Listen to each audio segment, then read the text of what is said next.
आपण ही हरभऱ्याची डाळ भिजायला घातलेली 1 तासापूर्वी आणि ही उडदाची डाळ आहे. हिरव्या मिरच्या, मीठ, लसूण, हिंग आणि चाट मसाला घेतलेला आहे. त्या डाळी आपण पहिलं वाटून घेऊ मिक्सरमध्ये आणि याचे पकोडे बनवू. पहिले उडदाची डाळ आणि चण्याची डाळ एकत्र त्याचे पकोडे बनवून त्याची आपण भाजी बनवणार आहे.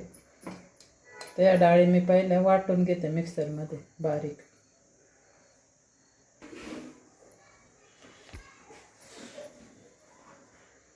उडदाची डाळ अशी वाटून झालेली, लय बारीक आहे नाही लय मोठी नाही, अशी छान बारीक वाटून घेतलेली उडदाची डाळ.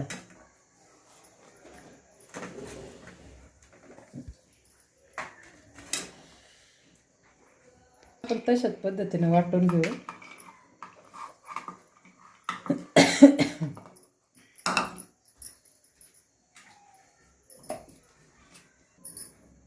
मिरची, लसूण पण आपण वाटून घेऊ.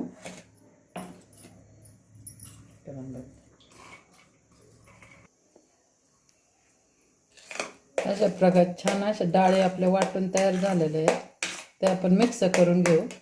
याच्यात मी कांदा, लसूण, मसाला, जिरं आणि ओवा घेतलेला आहे, तो पण आपण याच्यात टाकून घेऊ.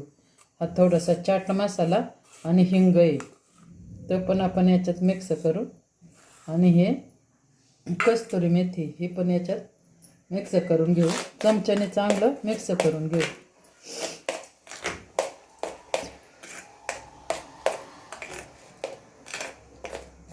कढईत तेल तापायला ठेवलेलं आहे. आता याच्यात थोडीशी हळद टाकू. मीठ तर आपण अगोदरच घातलेलं आहे. थोडीशी हळद टाकू. चांगलं हे बेटर असं चांगलं मिक्स करून घेऊ. ते जास्त पातळ करायचं नाही, घट्ट करायचं नाही. चांगली अशी डाळ वाटून घ्यायची. त्याचे असे भजे तयार करून घ्यायचे. त्या असे खायला पण छान लागतात.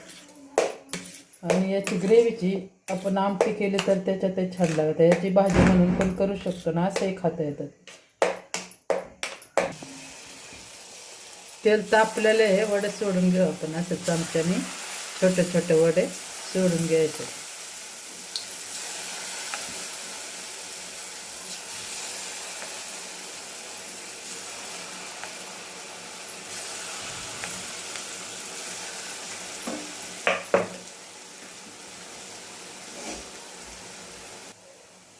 वड्याला पहा असा कसा लालसर कलर यायला लागलेला आहे. आपण असे चांगले हलवून घ्यायचे.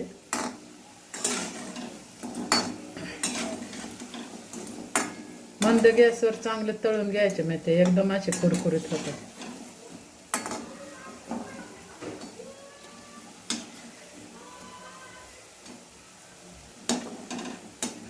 उडदाच्या डाळीमुळे एकदम खुसखुशीत होतात आणि खायला पण एकदम टेस्टी लागतात.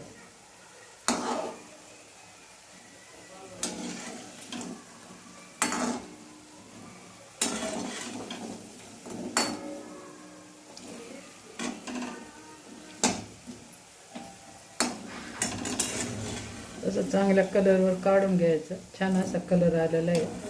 आता आपण प्लेटमध्ये काढून घेऊ.